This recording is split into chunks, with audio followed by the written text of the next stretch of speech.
Hey everyone, welcome back to another episode of Million Dollar Media. I'm your host Max Garholz, and I'm going to be doing another solo review today. I know this is extremely late, but with Daredevil Born Again Season 2 coming out very soon, I wanted to cover one of the other Marvel shows that I wanted to talk about earlier this year, but just because of scheduling and timing and stuff going on in my personal life, couldn't get around to it. But we're going to be talking about Wonder Man. It's one of Marvel's newest Disney Plus TV shows. Based on the Simon Williams, the Wonder Man character from the comics. Stars Yahya Abdul-Mateen II and Ben Kingsley as Simon Williams and Trevor Slattery, respectively. And it's about them trying to navigate Hollywood. While Simon has his powers and Trevor has the past of being the quote-unquote Mandarin, or at least the public face of the Mandarin. And yeah, this show is amazing. I thoroughly love this show.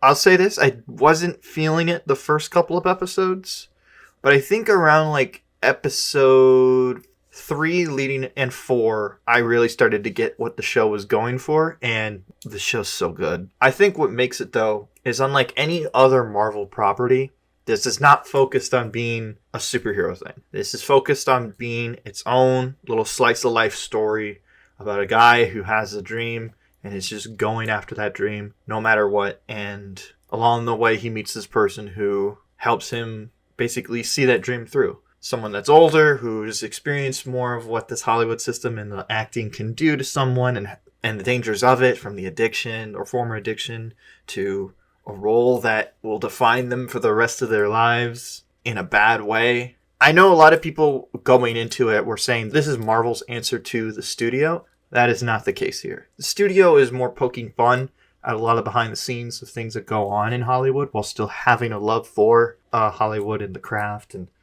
movies in general. Whereas Wonder Man is more about the love and the passion of the art. It's poking fun at certain things, especially if you are an actor. Like, I have a bunch of actor friends, and there's a lot of things in the show that I know they go through. And I did take a couple acting classes, so it was kind of interesting to see some of those things get talked about a little bit. But then again, I don't know much about acting. I'm not a good actor, if you've ever seen any short film I've ever done. But this show has such a love and respect for so many people, for a lot of just like bit players, people behind the scenes, day players, and what they go through in Hollywood and stuff like that. And also, I am recording this right before I watched the Oscars tonight. And if you want a show that's not cynical about acting and that passion, this is a show for you. And it's a Marvel show at the end of the day. If you take away the superpower element of the show, this could almost be the real world.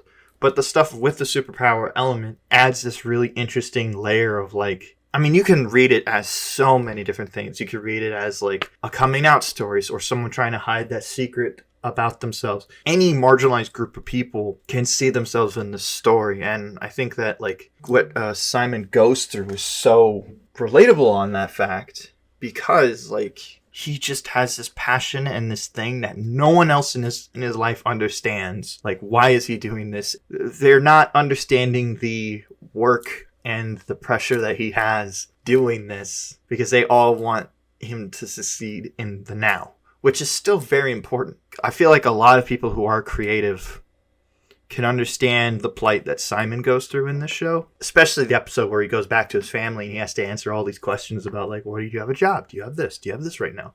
And man, like, I'm not an actor or anything like that, but for a bit, I had a shitty job that didn't pay well. And then I was unemployed for a bit and still doing this $1 million media stuff. And I would get those questions constantly. Or like, hell, like, I want to make movies in my career, and I still get like those questions like, hey, what are you working on right now? What are you doing? And you have to constantly kind of, bite your tongue and kind of just smile through like the uncomfortable questions and stuff like that. And like, I don't know, I really liked the way they handled that stuff and just the pressure and like how the power is tied to that buildup and rage inside of just the constant annoyance of like things are not going your way, and how it just blows up. Like, again, I've talked before in our Thunderbolts episode, which is really interesting, it being another Marvel thing about me being bipolar, and that buildup that you get when you like someone just says something that you're like, And I don't know, I really related hard with Simon in that aspect in this show. And like Yahya Abdul-Mateen II is one of those actors that every time he's on screen, I'm always interested to see what he does. I'm not gonna lie, the first thing I ever saw him in was Aquaman.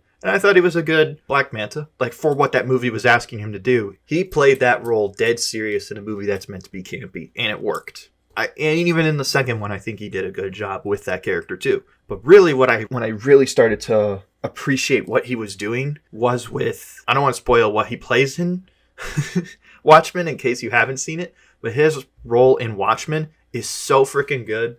And he plays that character so well that I dare not ruin who he plays. But I was excited to see that he was going to be coming over to the Marvel side of things and be playing a character. When I heard that it was going to be Simon Williams, I was like, that's an interesting choice. I wouldn't have chosen for that. But as soon as I saw like the trailers for this, I was like, oh, okay, he's playing this real. And I've seen some interviews of him talking about how like a lot of the process he puts in as an actor, he put into the character of Simon and his acting. I think he just does such a good job making the character relatable, even though he's doing a line of work that a lot of people kind of look down upon for good and bad reasons. Because yes, like when you are successful and you're complaining about things, it is very much like a first world problem issues. But you have to understand that those people did put in a lot of work to get where they got to. Most of the time, there are nepotism actors and nepo babies. But I think he just does like a really good job of making that character relatable with all these things that are not relatable to most common people. Like, especially the fact that he has superpowers. This is not a superhero show. This show is not about, like, saving the world.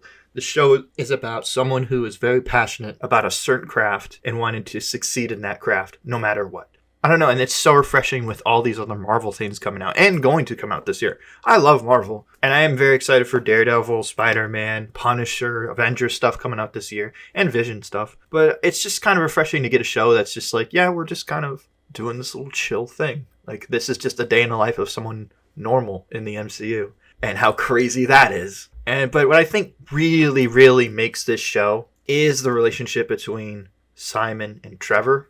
Ben Kingsley and Yahya Abdul-Mateen II have such insanely good chemistry that it is infectious to watch on screen. It is so good. Those two characters make this show. It is their show, and I'm not gonna lie, Trevor has never been my favorite stuff in the MCU before. I understand the change they did in Iron Man 3, him being the fake Mandarin. The Mandarin in general is a very controversial character to cover. And I think what they did in Iron Man 3 was, in hindsight, the smart decision to do. But as a kid, I was definitely like, oh man, I wanted to see the rings. I wanted to see like this character. And to be fair, we eventually got that version of the Mandarin, not played by Ben Kingsley, but by Tony Leung. And it was done very well, and I love the changes they did to that character. But even in that movie, Shang-Chi, they had Trevor in it. And again, I like that he was in it. He's not my favorite part of that movie, though. We're adding way too many comedic characters to this movie at this point when we have Katie, and now we got this guy, and then we have the little CG creature. So I'm like, okay,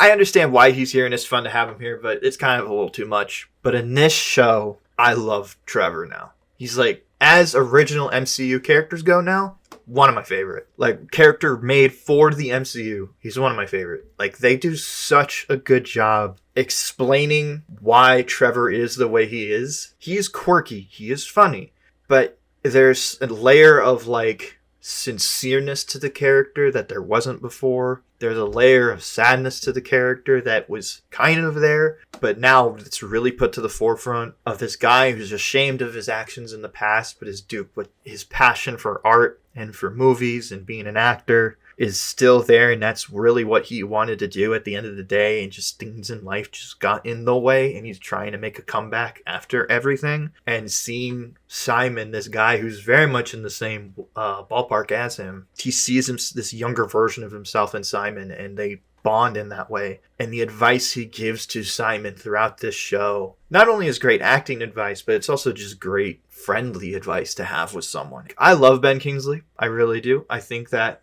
when he really, really wants to show up and act, he brings it every time. And he brought it in the show. This was the time that he could finally like show off like, I am an actor, and really play with a character that for the most part has always just been a one-note joke. I can't really talk about any other peripheral characters, in this show. Like the agent from Spider-Man and Miss Marvel is in this show. He's still the same. I'd like to see that character kind of get more in the future. Who knows? But I do have a theory about what they might do in the future with the Department of Damage Control. But otherwise, like, there's characters in the show that are kind of bit parts that I do like, but it's really about Simon and Trevor. Like, they are on screen for the majority of it. It's not their wacky adventures kind of show. They really just go on one side adventure in this show, which was really fun. But yeah, that was that. Oh, actually, there are some really good side characters. I totally forgot. But there's the Doorman episode. And as a person who always has a secret admiration for the Great Lakes Avengers, seeing Marvel slowly start to introduce more and more Great Lakes Avengers, like She-Hulk had the Immortal Man, and this show has Doorman. The Doorman episode was so fun. It's tragic, but it was a fun way to introduce that character who has a kind of a lame superpower, but they use that kind of fact that he's kind of a lame superhero as a way to tell this like really tragic story of an actor or of someone who had no interest in becoming an actor. He was just trying to, go by in Hollywood, and he just got picked up by the system and then just used over and over again for this one bit joke. And then eventually he messed up in a very spectacular way, and Josh Gad will be missed. And I just like that episode, and it does a great job of setting the stakes of like why Simon can't just be like, hey, I have superpowers and I'm proud of it. Like, you can't do that. And they do a good job of like kind of showing like, oh yeah, maybe it is dangerous for people with superpowers to be in normal jobs or jobs of high risk or high intensity, because they could lead to bad things happening, especially with what Simon's power ends up being with the ionic and just like being able to like, well, that's the thing in the show. They don't really go into what his powers are. Like, for the most part, when he gets angry, he just explodes and like releases like an energy wave out of him. Again, this is not a superhero show in the traditional sense. It is a show about an actor with superpowers. There's a difference. Going back to like just characters in the show, one of my favorite that guys now in movies is Zlatko Buric, who played the president of Baravia in Superman. He's in the show, and he's so fun to watch. He's just this quirky foreign director who lives in Hollywood and is trying to make a superhero movie remake. And everybody's like, why are you doing this? You're like of this caliber and you're just making another superhero movie? And he's like, well, yeah, and we're going to make it the best one on earth. I love it. He's so good in this show. Like, he's not a hard ass. And there's one moment in the show where, when I watched it the first time, I thought it was really strange why he said that. But then when I thought about it, I was like, oh no, he's trying to comfort Simon in this moment by getting his mind off of the thing going on. By giving him a piece of direction that is so bizarre and weird that it just gets his mind off the situation and back into what makes him comfortable, which is acting. Just great little character moments like that makes this show so perfect. So I'm going to get into spoilers real quick. I highly recommend this show. If you haven't seen it, please watch it. It's a really brisk watch. All episodes were released at once. If you want something that's like a little bit more light and fun, this show. Loved it. Loved it. I just want to talk about a couple things spoiler related, but one of my favorite moments in the show is in the last episode, and it's the ultimate test of friendship that just got to me and made me love the Trevor character, which is when it's revealed that he was asked by the Department of Damage Control to spy on Simon. And Simon rightfully gets very upset because like him and Trevor had such a good friendship, or he believed to have such a good friendship. And when that whole thing was crushed and like turned out to be a quote unquote lie to him, he got pissed and he blew up a studio because of his powers. And so Trevor, seeing he messed up, he rectifies it by posing as the Mandarin one more time. He gets the glasses, the cape, puts on the rings, and he says that he blew up the studio. It's a fan service moment in that, yes, he puts on, it is the Mandarin again. It's the Ben Kingsley Mandarin that pretty much you got in that first Iron Man 3 trailer, where you're like, holy shit, it's the Mandarin. But he's becoming the Mandarin again to help his friend. He is shedding his own dream so that his friend can succeed. He is taking the blunt of this accident and owning up to his mistake by taking one for the team and sacrificing any chance he has at ever becoming an actor again for his friend. And there's something so beautiful about that. As a nerd, and as someone who just loves good writing and good television and just good just good stuff. Like the way they managed to tie all of those elements into this one moment, this one little rug pull at the end, was so well done. It was heartfelt. It was genuine. And as someone who likes Marvel stuff, it was just kind of cool to see the Mandarin, quote unquote, do one more thing again. At the end, the movie Wonder Man comes out. We cut months later, and Simon somehow mastered his powers in that time span. Which I like that the show is like, it's never been about him mastering the powers. It's always been about him becoming a better actor. And when he gets that dream, then that stuff just kind of happens. Like, he now has the time and the resources to actually take care of himself. So what does he do? He pretends to go on a, acting research thing with someone who works at the Department of Damage Control. And he gets in, he breaks Trevor out, and they fly off. And it's the first time in the show that we see Simon fly. Perfect. Perfect ending. Love it. Do I want to see this as season 2? Hell yeah. Is this fine? Yeah, that's fine. I would love to see season 2, but if we can't do that, I would like to see Simon in other things. I love this show. I could speak about this show for days. I will say, one theory that I do have that the show that kind of teases is how it is setting up the idea of people hating mutants and people with superpowers later down the line. Like, the Department of Damage Control is saying, we have to fill our prisons up. We need to make sense for the amount of space that we're doing here, because we can't make these big facilities and fill them up with just nobody. So that's why they're going after Simon, because they're like, hey, he seems dangerous, even though he hasn't done anything illegal. Kind of makes you think. But in that, we're going to be going into the X-Men stuff, and the X-Men have always been about people this marginalized group of people being deemed as violent or as other, and they must be imprisoned or they must be taken care of. And you're starting to see that kind of sentiment be building up in the Marvel universe. Hell, with the last Spider-Man movie and people turning against Spider-Man because of what he did to Mysterio. She-Hulk was talking about the law aspect of that, and all these different superpowered people just starting to appear out of nowhere. And hell, Daredevil and the Anti-Vigilante Task Force. I like that Marvel is talking about this kind of stuff, and I'm excited to see more of that in Daredevil Season 2. But I don't know, I feel like with the X-Men, and especially Marvel's X-Men, like the MCU X-Men, I'm excited to see the building blocks be set up here in this show of the superhero hate be built up. Which honestly is a nice little kind of metaphor to the superhero fatigue going on right now. And also what's going on in the real world with ICE agents and stuff like that. I don't know. It's the show does a good job of setting those building blocks up. This show is just a great start for Marvel's very busy year in 2026, which is going to end up being my very busy year for 2026 with various other things coming out. I guess I could kind of talk about that real quick. I know that we are going to cover Daredevil Born Again seasons 1 and 2. I feel like it's better if we cover season 1 and 2 together, just because season 1 kind of left off on a cliffhanger. So yeah, before the Punisher one-shot special comes out, which we are going to cover, we're going to do a Punisher retrospective, the John Bernthal series. I've been rewatching that stuff, and yeah, it's been fun. But the big stuff that is going to be coming out this year, we're going to be doing a Spider-Man retrospective leading up to Brand New Day. So we're going to be talking about Tobey Maguire series, the Andrew Garfield series, and the Tom Holland trilogy, the first trilogy, leading into Brand New Day. At the end of the year, we are going to be covering the Iron Man movies and the Avengers movies leading up to Avengers Doomsday. Holy shit, that's a lot of Marvel stuff coming out this year, so stay tuned. I'm very excited to talk more movies and TV with you guys.